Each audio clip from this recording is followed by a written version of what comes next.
계시록 18장 21절부터 19장 10절까지 말씀입니다.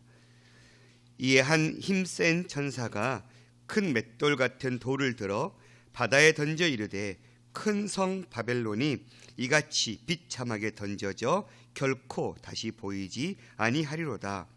또 검은 고 타는 자와 풍류하는 자와 퉁소 부는 자와 나팔 부는 자들의 소리가 결코 다시 내 안에 들리지 아니하고 어떠한 세공업자든지 결코 다시 내 안에서 보이지 아니하고 또 맷돌 소리가 결코 다시 내 안에서 들리지 아니하고 등불 빛이 결코 다시 내 안에서 비치지 아니하고 신랑과 신부의 음성이 결코 다시 내 안에서 들리지 아니하리로다. 너희 상인들은 땅의 족속들이라 내 복술로 말미암아 만국이 미혹되었도다. 선지자들과 성도들과 및 땅 위에서 죽임을 당한 모든 자의 피가 그 성 중에서 발견되었니라 하더라. 이루에 내가 들으니 하늘에 허다한 무리의 큰 음성 같은 것이 있어 이르되 할렐루야, 구원과 영광과 능력이 우리 하나님께 있도다. 그의 심판은 참되고 의로운지라 음행으로 땅을 더럽게 한 큰 음녀를 심판하사 자기 종들의 피를 그 음녀의 손에 갚으셨도다 하고 두 번째로 할렐루야 하니 그 연기가 세세토록 올라가더라. 또 24장로와 내 생물이 엎드려 보좌에 앉으신 하나님께 경배하여 이르되 아멘 할렐루야 하니 보좌에서 음성이 나서 이르시되 하나님의 종들 곧 그를 경외하는 너희들아 작은 자나 큰 자나 다 우리 하나님께 찬송하라 하더라. 또 내가 들으니 허다한 무리의 음성과도 같고 많은 물소리와도 같고 큰 우레소리와도 같은 소리로 이르되 할렐루야, 주 우리 하나님 곧 전능하신 이가 통치하시도다. 우리가 즐거워하고 크게 기뻐하며 그에게 영광을 돌리세. 우리 어린 양 혼인 기약이 이르렀고 그의 아내가 자신을 준비하였으므로 그에게 빛나고 깨끗한 세마포 옷을 입도록 허락하셨으니 이 세마포 옷은 성도들의 옳은 행실이로다 하더라. 천사가 내게 말하기를 기록하라. 어린 양 혼인잔치에 청함을 받은 자들은 복이 있도다 하고 또 내게 말하되 이것은 하나님의 참되신 말씀이라 하기로 내가 그 발 앞에 엎드려 경배하려 하니 그가 나에게 말하기를 나는 너와 및 예수의 증언을 받은 내 형제들과 같이 된 종이니 삼가 그리하지 말고 오직 하나님께 경배하라. 예수의 증언은 예언의 영이라 하더라. 아멘. 오늘 본문 말씀은 이제 마지막 바벨론 심판에 대한 마지막 단락의 말씀들이 주어지고 있습니다. 18절, 21절부터 마지막 절까지는 바벨론의 최후의 심판의 장면을 맷돌 비유를 통해서 우리에게 말씀해 주고 있습니다. 이 한 힘센 천사가 또 등장했습니다. 그리고는 그가 등장할 때 큰 맷돌과 같은 돌을 들었습니다. 아마도 눈에 보이기에 아주 큰 돌이었던 것 같아요. 그 돌을 바다에 던졌습니다. 그랬더니 큰 성 바벨론이 이같이 비참하게 던져져 결코 다시 보이지 아니하리로다. 상상해 보십시오. 큰 돌을 바다에 던지면 그 돌을 어떻게 다시 볼 수 있습니까? 누구도 그것을 끄집어내지 못하고 가라앉아 버리겠죠. 그것을 정말 마음 먹고 세상의 어떤 장치를 가지고 끄집어내지 않은 이상은 그 당시에 비유적인 모습이죠. 큰 돌을 바다에 던졌는데 그걸 어느 누구도 끄집어낼 수 없는 상황. 그러니까 그냥 바로 던지자마자 바닷속 깊은 곳에 빠져버리는 그런 돌의 상황을 비유로 설명하면서 그렇게 바다에 큰 돌을 던지면 그 무게 때문에 그냥 바로 가라앉아서 더 이상 그 돌을 볼 수 없는 것처럼 바벨론이 그렇게 더 이상 눈에 바벨론이라고 얘기하는 이 로마가 흔적도 없이 사라져 버릴 것이다. 이러한 심판의 모습을 이야기해 주고 있습니다. 또 검은 고 타는 자들, 그 다시는 보이지 않는 그 심판과 같은 그 상황은 검은 고 타는 자, 풍류하는 자, 또 퉁소 부는 자, 나팔 부는 자들의 소리가 결코 다시 내 안에서 들리지 아니하고, 그러니까 뭔가 잔치가 벌어지고 그 바벨론의 음녀에 그 속아서 세상 우상을 섬기고 세상 우상을 섬기는 그 제사의 모습들이 마치 검고를 타고 퉁소를 불고 나팔을 불고 이런 더 이상 하나님이 아닌 우상을 섬기는 그러한 소리들이 끊쳐질 것이다. 또 세상적으로 삶을 영위하면서 그 부로 인해서 즐거움을 맛보는 일들, 그 부의 즐거움을 노랫소리들이 더 이상 네 안에서 들리지 아니할 것이다. 또 세공업자든지 다시 내 안에서 보이지 아니하고 경제적인 심판들을 이야기했었는데 그렇게 경제적인 활동들이 일어나지 못할 것이다. 맷돌 소리가 결코 다시 네 안에서 먹고 살기 위한 일들이 벌어지지 못할 것이다 라고 이야기합니다. 등불이 빛이 결코 다시 네 안에 비치지 아니하고 신랑과 신부의 음성, 그러니까 새로 결혼하고 새 가정을 꾸리는 일들도 멈춰버린 것이죠. 더 이상 이제는 나라의 기능이 사라진 거예요.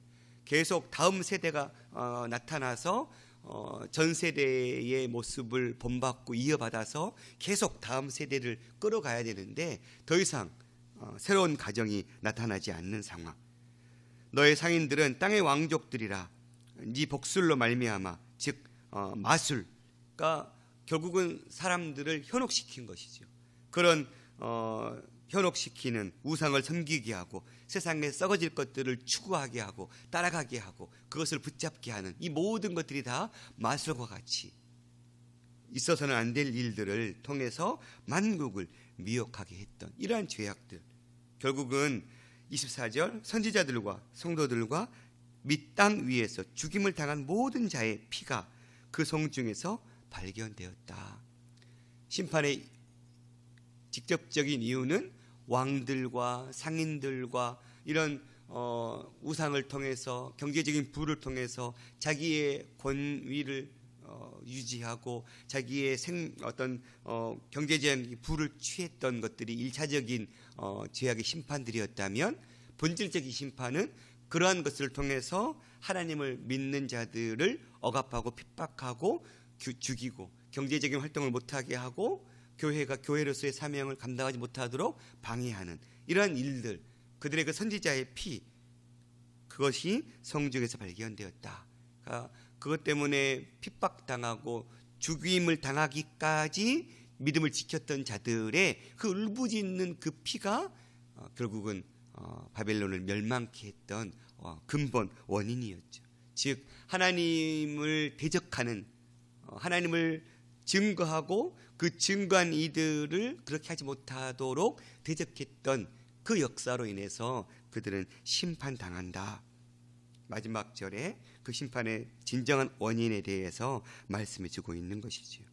그리고 이제는 19장에 넘어와서는 할렐루야 공연이 이루어지고 있습니다. 1절에서 5절은 그 하늘 보좌에서 할렐루야 공연이 울려 펴지는 모습들이 등장하죠. 이 일 후에 내가 들으니, 그렇게 바벨론에 대한 심판의 메시지 그리고 구체적인 심판이 어떻게 일어날 것인지 전해준 다음에 이제는 정반대의 일이 등장하고 있습니다.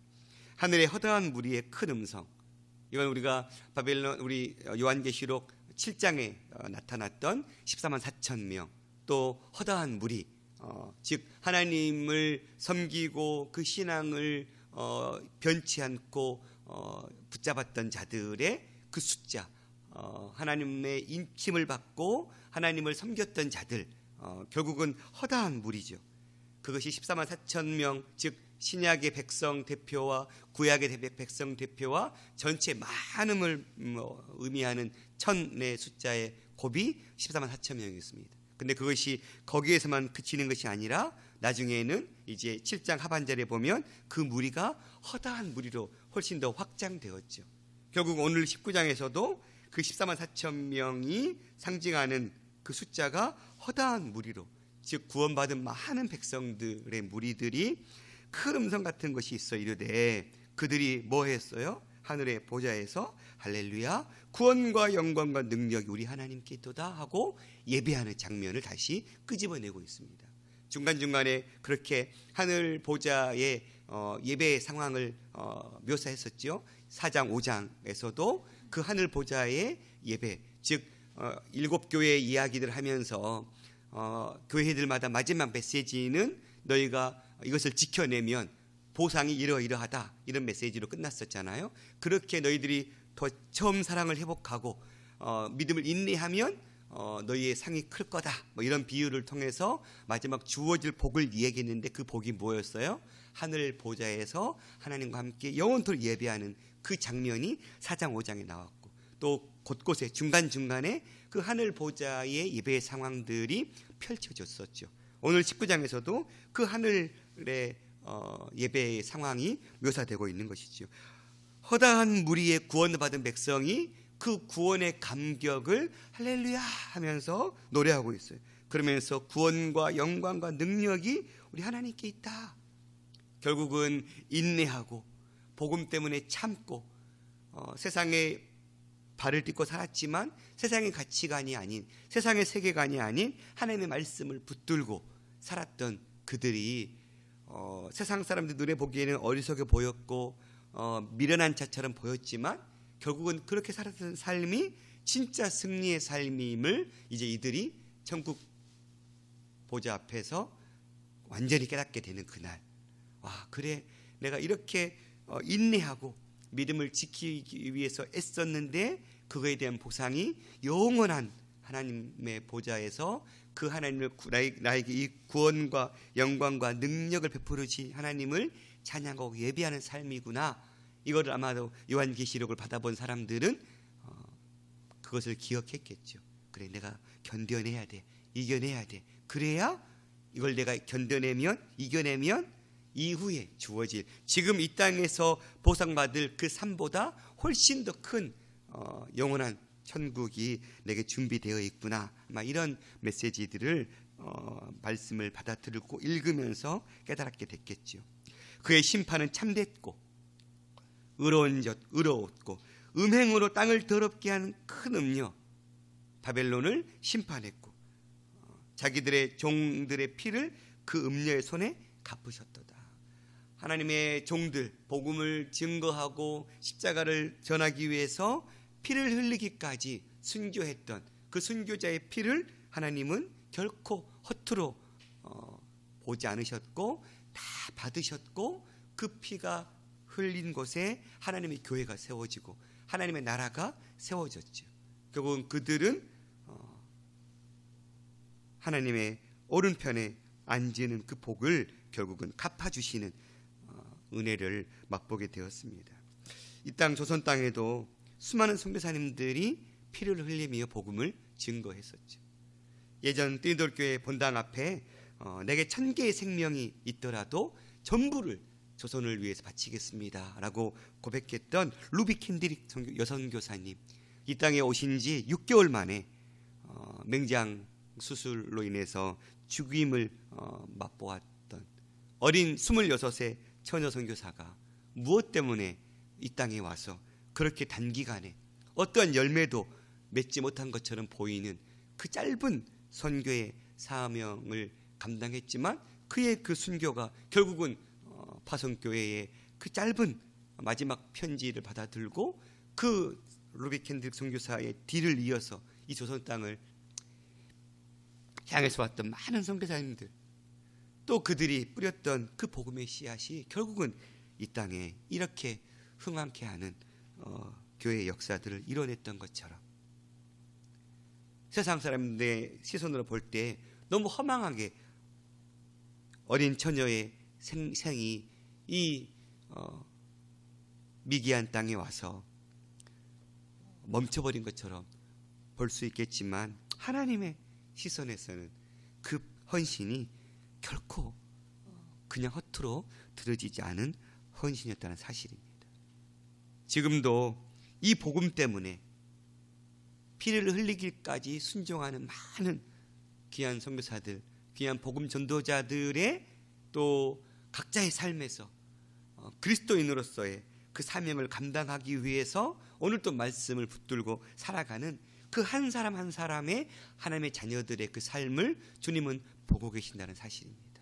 결국은 그 삶이 마지막 종착지는 세상 사람들 눈에 보기에는 그저 그렇게 끝나버린 것처럼 보일지 모르나 우리 하나님은 다 기억하시고 결국은 하나님께서 마지막 최후의 승리의 그 쾌가를 누리게 하는 그 일까지 하나님께 이르게 하실 것임을 우리가 바라보기를 원합니다. 그렇게 그 장면 속에 보면 24장로들, 내 생물들, 24장로들은 신구약의 전체 백성들을 대표하는 사람들이지요. 내 생물은 온 세계를 대표하고 있습니다. 그러니까 모든 온 전 열방이 엎드려서 보좌 앞에 앉으신 그 하나님께 경배하여 이르되 아멘 할렐루야 이르시되 하나님의 종들 곧 그를 경외하는 너희들아 작은 자나 큰 자나 다 우리 하나님께 찬송하라. 아마도 먼저 섰던 그들이 땅에서 하나님의 복음을 위해서 인내하고 그렇게 이제 함께 하늘 보좌에 왔을 때 수고했다, 애썼다 이런 격려의 상황이겠죠. 그들에게 작은 자나 큰 자나 다 하나님을 찬송하면서 함께 더 예배하자 이렇게 독려하고 있습니다. 이러한 할렐루야 찬송들이 시작되어지고 있습니다. 또 요한이 들었더니 허다한 물의 음성과도 같고 많은 물소리와 같고 큰 우레소리 같은 소리가 있었는데 할렐루야 주 우리 하나님 곧 전능하신 이가 통치하시도다 우리가 즐거워하고 크게 기뻐하며 그에게 영광을 돌리세 어린 양의 혼인 기약이 이르렀고 그의 아내가 자신을 준비하였으므로 6절부터는 이제 무엇이 어떤 장면이 시작되고 있어요? 어린 양 대신 예수 그리스도와 이제 그 예수 그리스도의 거룩한 신부로서의 삶을 살았던 우리가 이제 마지막 최종 결혼식 장면이 이루어지고 있는 것입니다. 이제는 지금은 우리가 하나님께서 우리는 거룩한 신부죠. 우리는 마지막 다시 오실 신랑 되신 예수님을 예비하는 신부죠. 그런데 아직 우리 신부는 완전한 하나님의 거룩한 신부로서의 신분이 바뀐 상태는 아니지요. 그런데 오늘 말씀 보세요. 그 신부의 상황이 어떻습니까? 그에게 빛나고 깨끗한 세마포 옷을 입도록 허락하셨으니 이 세마포 옷은 성도들의 옳은 행실이로다. 이제 우리 각 사람 신부가 이 땅에서 하나님 말씀 붙들고 각자의 삶에서 거룩한 삶의 예배, 성도들의 옳은 행실, 그 삶으로 우리가 살아왔던 것들이 결국은 우리의 깨끗한 오심을 이야기해 주고 있습니다. 결국은 신부인 우리는 이 땅의 삶을 살면서 착한 행실, 그 삶으로 우리의 거룩한 신부의 옷을 준비해야 하는 것이지요. 천사가 내게 말하기를 기록하라. 어린 양 혼인잔치에 청함을 받은 자들이 복이 있다. 옳은 행실로 신부의 옷을 입기를 위해서 애썼던 우리를 향해서 그들에게 말하되 하나님의 참되신 말씀이라 하기로 내가 그 발 앞에 경배하려 하니 그가 나에게 그 앞에 천사가 내게 말하기를 이 어린 양의 혼인 기약이 이르렀고 7절에 그의 아내가 자신을 준비했고 그 준비했던 것은 결국 세마포 옷을 입었던 성도들의 옳은 행실로 깨끗한 옷을 입었던 상태. 이제는 완전히 하나님의 거룩한 신분이 바뀌어버린 것이죠.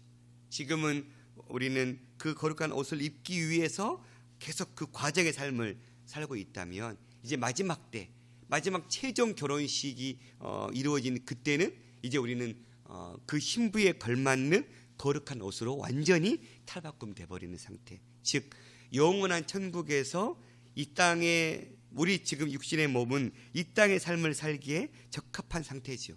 그러나 이제 마지막 최종 목적지에 다다랐을 때는 그 영원한 시공간을 초월한 거룩한 신부의 삶을 살기에 합당한 몸으로 완전히 변화되는 그 날이 우리에게 있을 것을 얘기하고 있습니다. 그때에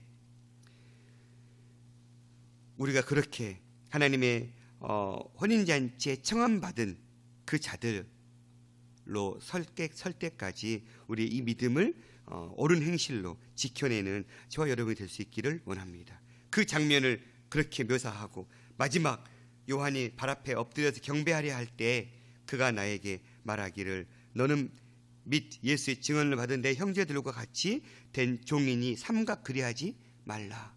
즉 요한이 그렇게 천사가 그런 장면을 묘사해주고 알려주니까 요한이 누구를 향해서 지금 예배하려고 했어요? 그 알려준 천사를 향해서 예배하려고 했던 것이죠. 그랬더니 천사가 요한의 그 실수를 바로잡아주고 있습니다. 아니다. 네가 예배해야 될 대상은 내가 아니다. 나는 단지 너희들과 똑같이 증인, 예수의 종들과 똑같은 나는 증언자의 삶을 사는 것뿐이다. 네가 예배해야 될 사람은 누구라는 거예요? 오직 하나님께 경배해라. 예수의 증언은 어린 예수의 예언의 영이더라 하면서 우리가 예배해야 될 대상자, 즉 하나님만 높임 받아야 함을 다시금 요한을 통해서 깨우쳐주고 있는 것이죠. 우리는 어떻습니까? 말씀을 어제 묵상하면서 우리도 이런 실수를 할 때가 참 있을 수 있겠다. 특히 목사들이 실수할 수 있는 가장 중요한 실수, 성도들의 시선이 나를 향하게 만드는, 즉 예수 그리스도의 제자를 만들어야 될 목사들이 자기를 추종하는 제자들을 만든다면 그것은 옳은 것이 아니죠. 성도들의 믿음의 시선이 목사가 아닌 어떤 지도자가 아닌 온전히 하나님만 바라보도록 하는, 그저 지도자는 그 성도들이 하나님을 온전히 바라볼 수 있도록 거룩한 신부의 옳은 행실의 옷으로 준비된 삶을 살도록 인도해 주는 것, 이것이 지도자의 역할인 것이죠. 어떠한 교회의 인도자들, 지도자들의 역할은 이 이상을 넘어갈 수가 없습니다. 이 이상을 넘어간다면 다 사건일 수밖에 없는 것이죠. 철저하게 우리가 전도하고 성도들을 양육하고 세워낼 때 나를 바라보고 나를 추종하는 사람들이 아니라 나를 통해서 온전히 하나님만 바라보도록 하게 하는, 그것이 캠프장이든 교사든 어떤 역할을 감당하든지 간에 나를 바라보게 하면 그것은 실패입니다. 실패. 철저하게 하나님만 바라보도록,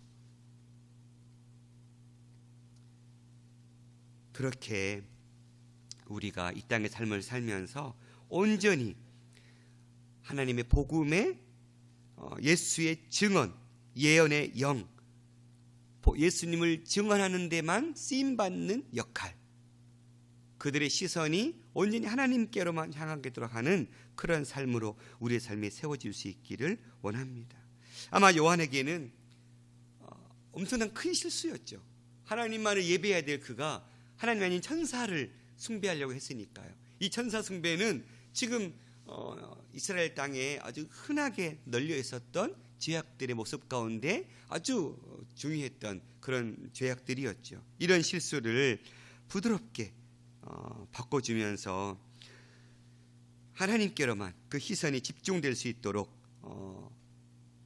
교정시켜줬던 것처럼 우리의 시선은 목사가 아닌, 어떤 나를 전도한 전도자가 아닌 하나님로만 우리 믿음의 시선이 늘 가 있을 수 있기를 원합니다.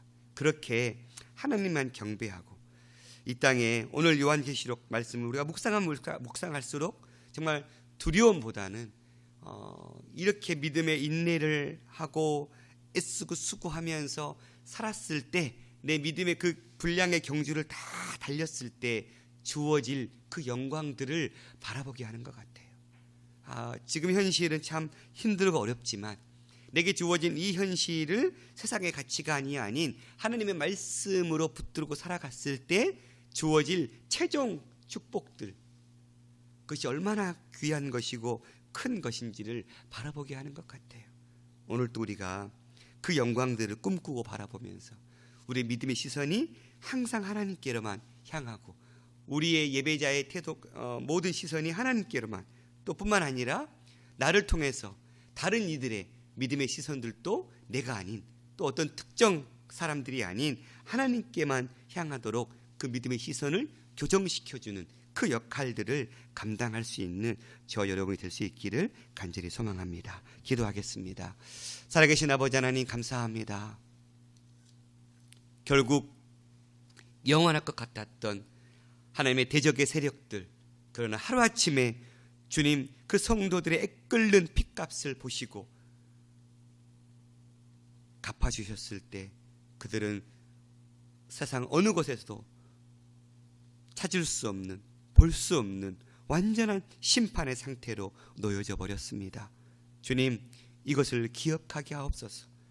세상에 반드시 최종적인 심판이 있음을 알고 우리는 그 심판 앞에서 그들과 함께 거하고 가치관 속에서 살아가는 자들이 아니라 거기서 떠나서 하나님의 인침받은 백성의 거룩한 신부의 삶을 준비하고 살아가므로 이 심판과는 상관없는 그 심판의 때가 이르렀을 때 그들에게는 영원한 심판이지만 우리에게는 영원한 삶의 시작이 새롭게 시작됨을 기억하고 오늘도 힘들고 어렵지만 우리에게 주어진 이 믿음의 분량들을 말씀 붙들고 하루하루 승리하면서 착한 행실로 거룩한 신부의 옷을 준비하는 삶을 살게 하여 주시옵소서. 주님, 우리가 우리 믿음의 시선이 나를 인도하고 나를 끌어가는 그런 눈에 보이는 지도자들을 향해 서지 않게 도와주시고 또한 다른 이들의 믿음의 시선이 나를 향하지 않게 해주시고 온전히 하나님께로만 향하게 하는 표지판의 삶을 살게 하여 주옵소서. 내가 아닌 바른 곳을 향해서 볼 수 있도록 인도해 주는 그 진정한 예수 그리스도의 참된 말씀의 선포자들이 예수의 증인들이 되게 하여 주시옵소서. 오늘 또 베테랑 선교회의 모든 여정 가운데 함께해 주시고 청년들과 함께 십자가의 사랑을 나누고 교통할 때 하나님의 놀란 복음의 역사들이 그 땅에 이루어지게 하여 주시옵소서. 이 새벽에도 들고 나온 심어놓은 기도의 제목들 가운데 세미한 음성으로 능력의 발로 붙잡아 주시옵소서.